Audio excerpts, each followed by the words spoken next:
Ya, di sini saya akan menjelaskan tentang biaya produksi, harga jual, dan perhitungan laba rugi. Ya, di sini saya akan menjelaskan 3 materi yang saya akan bahas. Yang pertama, A. Pengertian biaya produksi, B. Harga jual, dan C. Perhitungan laba dan rugi. Ya, di sini saya akan menjelaskan materi yang pertama mengenai biaya produksi, di mana sebuah perusahaan yang melakukan kegiatan produksi untuk suatu barang dan jasa guna dijual kembali dan menghasilkan keuntungan. Kegiatan tersebut tentu membutuhkan biaya. Inilah yang biasa disebut dengan biaya produksi sebuah perusahaan. Berdasarkan Lama Infostopedia, biaya produksi merupakan biaya yang dilakukan pada proses produksi perusahaan. Biaya tersebut meliputi bahan baku, overhead, pabrik, dan biaya tenaga kerja langsung. Ketiga unsur biaya tersebut sangat berpengaruh pada kegiatan produksi yang dilakukan oleh perusahaan. Ya, di sini ada 3 unsur biaya. Yang pertama, direct material atau bahan baku langsung. Bahan yang berbentuk fisik serta diidentifikasi dan diproses menjadi bagian barang jadi atau dapat dilihat asal usulnya sebagai barang jadi dengan cara ekonomis dan sederhana. Dan yang kedua, direct labor atau tenaga kerja langsung. Bahan baku yang menjadi produk jadi telah dikonversi oleh tenaga kerja yang melakukan kegiatan tersebut dan bisa digabungkan secara layak ke produk tertentu dalam proses produksi. Dan yang ketiga, factory overhead atau overhead pabrik. Adanya unsur biaya manufaktur yang tidak terlihat secara langsung pada pengeluaran tertentu pada pelaporan keuangan. Biasanya, overhead pabrik memasukkan semua biaya manufaktur tanpa memasukkan unsur bahan baku langsung serta tenaga kerja langsung dalam proses produksi. Di sini ada 5 komponen biaya produksi.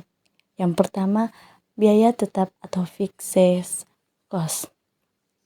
Fixed cost merupakan biaya dengan jumlah tetap serta tidak bergantung pada produksi yang didapatkan pada periode tertentu. Sebagai contoh, pajak perusahaan, sewa gedung, biaya administrasi, dan sebagainya. Yang kedua, biaya variabel atau variable cost. Biaya variabel ini besarnya bisa berubah-ubah disesuaikan dengan hasil produksi. Dalam artinya, hasil produksi yang semakin besar maka biaya variabel juga akan semakin besar. Seperti upah bagi para pekerja, biaya bahan baku yang digunakan sesuai dengan jumlah produksi. Dan yang ketiga, biaya total atau total cost. Biaya periode tertentu sebuah perusahaan menghasilkan barang. Jadi, maka total dari biaya tetap dan biaya variabel yang digunakan perusahaan tersebut dihitung sebagai biaya production cost. Inilah biaya total. Yang keempat, biaya pengertian rata-rata atau average cost. Adanya production cost per unit yang dihasilkan oleh perusahaan yang menghasilkan barang produksi dalam jumlah banyak, dan average cost ini dihitung melalui pembagian total biaya dengan jumlah produksi yang dihasilkan di perusahaan. Dan yang terakhir, kelima, yaitu marginal cost. Biaya marginal merupakan biaya tambahan yang dibutuhkan dalam menghasilkan unit barang yang sudah jadi. Marginal cost yang muncul saat adanya perluasan produksi pada saat akan menambah jumlah barang yang dihasilkan. Nah, ini contohnya biaya produksi.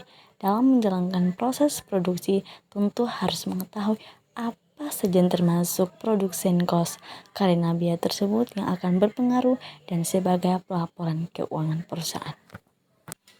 Nah, apa sih harga jual produksi itu?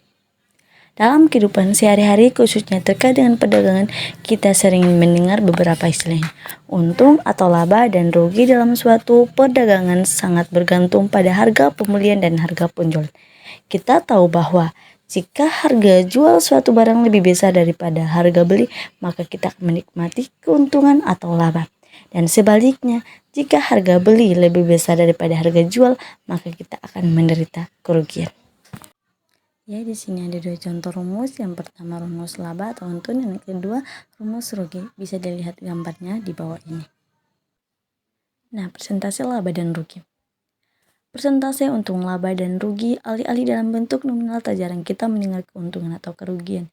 Nyatakan persentase, misalnya Parangga memperoleh keuntungan 30% dari penjualan mobil dalam seminggu terakhir, atau Budiana Silitongga mengalami kerugian 20% dari penjualan akibat sepinya pelanggan dan lain sebagainya.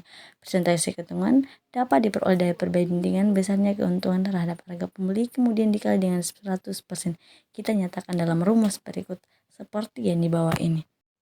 Contoh soal perhitungan laba untung dan rugi. Ibu Diana Silitongga baru saja mulai berusaha baju online. Ia mengeluarkan modal sebesar 1 juta rupiah dan dengan modal itu ia berhasil membeli 20 baju. Diana kemudian menjual baju tersebut seharga Rp75.000 per baju. Berapa keuntungan dan persentase keuntungan yang diperoleh Diana jika ia berhasil menjual seluruh baju tersebut? Pembahasan. Diketahui harga beli untuk 20 baju adalah 1 juta rupiah dan karena Diana berhasil menjual seluruh bajunya, maka harga jual untuk 20 baju adalah 1,5 juta rupiah.